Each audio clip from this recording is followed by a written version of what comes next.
Hello everybody, how's it going? Halfway Curly here. So as you guys may know, Saturday night is going to be UFC 295, November 11th, Madison Square Garden. The UFC is back in New York City, and just like always, it should be a night of fireworks. In the past, Madison Square Garden has hosted such events such as last year when we had Izzy versus Alex Pereira, where Alex knocked out Izzy in the 5th round to defeat him and take him out of his, 11 fight winning streak. It was a big event, one of my favorite days of all time. I'll remember it fondly. And then I think it was 2016, Conor McGregor versus Eddie Alvarez, where of course Conor McGregor became historic that day when he became the first simultaneous double-weight champion in the UFC, which I think puts him in the history books. But a lot of people will look at the fact that he went off to fight Floyd Mayweather, and since he never defended those belts, he doesn't deserve to belong in any of the GOAT conversations, which I can understand. But you gotta give praise where praise is due, and I think he's pretty cool for that. But back to this Saturday, UFC 295.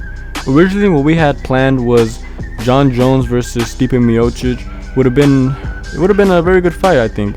The light heavyweight GOAT, or the GOAT of MMA himself, versus the heavyweight GOAT. And you don't really typically see these GOAT versus GOAT fights, and it would be interesting to see. But unfortunately, leading up to the fight, a couple weeks ago I believe, Jon Jones tore his pectoral muscle and he's going to be out. And with him being out, that led to basically a vacant title fight between Sergey Pavlovich and Tom Aspinall. I think this fight will be very explosive because, with these old guys in Jon Jones and Stipe Miocic, it was just going to be like a legacy fight. But they were kind of holding up the division because Stipe Miocic hadn't fought since he got knocked out by Francis Ngannou, and is very undeserving of a title fight, if we're being 100% honest. But the only reason he's getting given it is because he's considered the god of heavyweight, which I can understand. But it was holding up the division when we had prospects like Sergey Pavlovich and Tom Aspinall. But now, with them pulling out, we have the opportunity to see them scrap for the vacant belt, and I think this is going to be a very exciting fight. This is the co-main event, with Alex and Yuri being the main event. Both of these fights could end really quickly because both of these people end their fights rather quickly. And to me, at least as an MMA fan, while I would have liked to see Jon Jones and Stipe Miocic fight, I think Tom versus Sergey is going to be super electrifying, and I'm happy I got to see it sooner than later. Yes, it's going to be a little weird because Tom doesn't have a full camp. He's coming in on 12 days notice. He says he was inspired by Michael Bisping when he stepped up on short notice and became the champion against Luke Rockhold. But yeah, it's going to be fun. And as for who I got winning that fight, it's kind of tricky because I think Sergey is the type of guy to touch you and kill you at any moment in the fight. But Tom has an excellent ground game, and he could submit Sergey because we haven't seen him really lose that much on the feet. But I think his only loss is to Alistair Overeem when he got TK'd on the floor.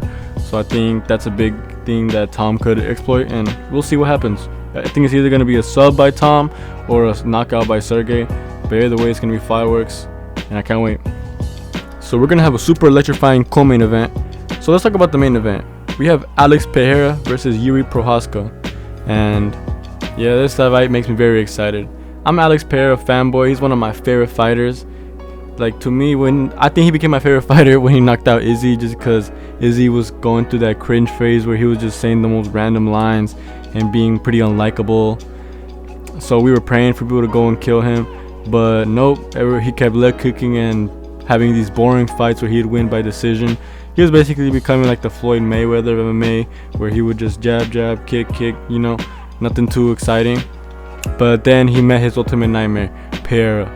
Pereira fought him 2 times before in kickboxing and knocked him out once and took him to the decision.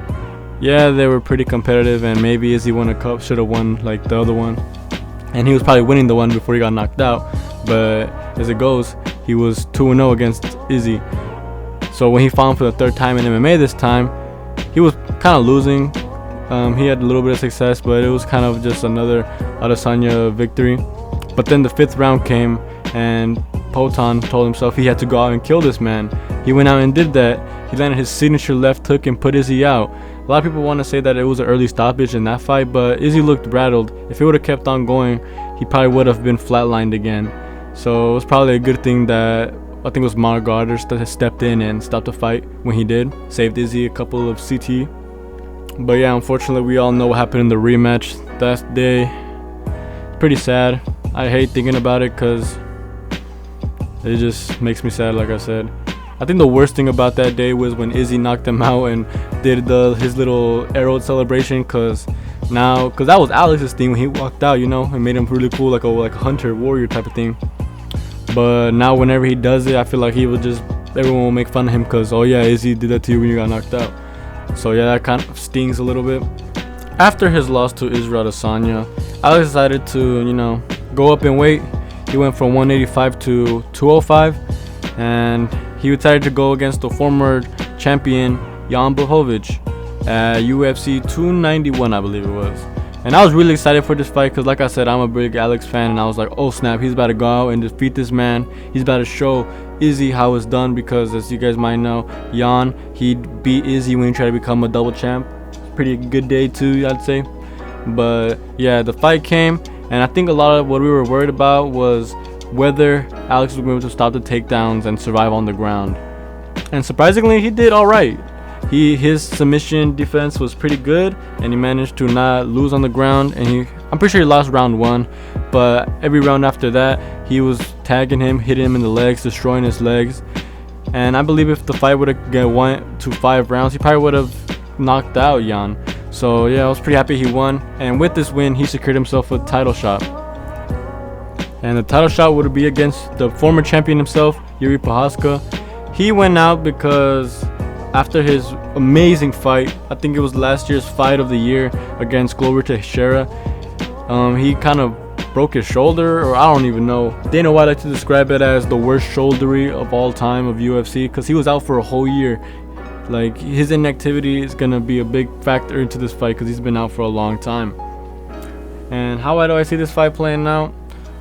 I'm not too sure, because I think Alex is a super polished striker and he will find Yuri's holes wherever he has them.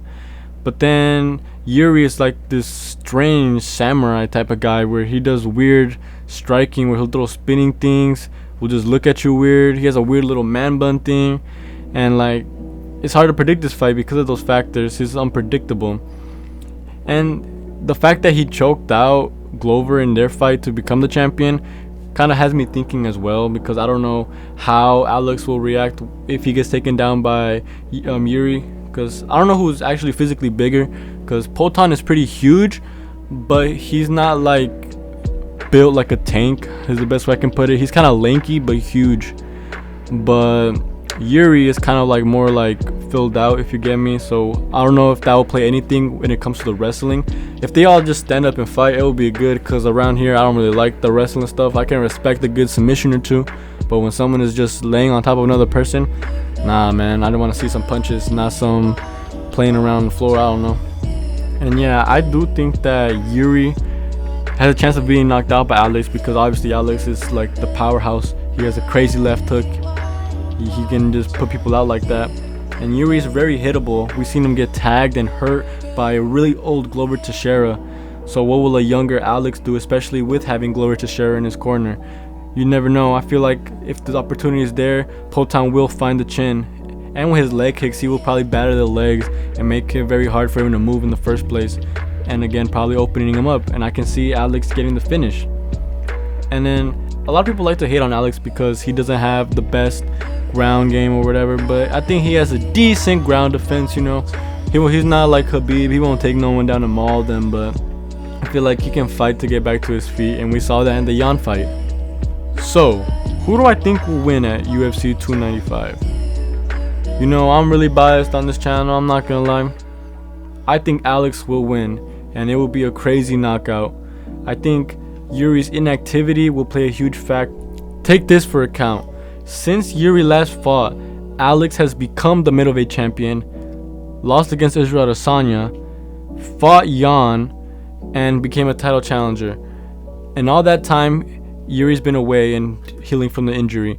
And I don't know if that's going to be a big factor, because ring rust is a thing. Poatan has been very active, especially after being knocked out. He decided to get back there early, and I think that will play a huge factor. He'll be more fresh. And like I said, Yuri kind of leaves himself open. There's like a funny picture of him just holding his hands down, eating a jab. And if you're eating a jab like that from Alex Pereira, it's going to be a very, very short night for you. And yeah, I hope Alex wins, because if he wins, I think we could have a very, very strong argument of him becoming a GOAT. Because, you know, in MMA, there's a lot of GOATs. We have Anderson Silva, GSP, John Jones, Khabib Nurmagomedov, all these great people who do many accolades. Like, I'll even throw Charles Oliveira in there because he has such an amazing resume. I think he is a Hall of Famer already for having all of that pedigree. But, you know, enough of me writing of Charles. But because think about it like this, Alex can become the GOAT because, one, he's already a two-weight champion in Glory, which is the kickboxing organization. He has already done that. He's already in the Glory Hall of Fame. He was inducted earlier this week. He has already become the middleweight champion. So if he goes on and becomes the light heavyweight champion as well, he will be one of the few people in the UFC history to become two-weight division.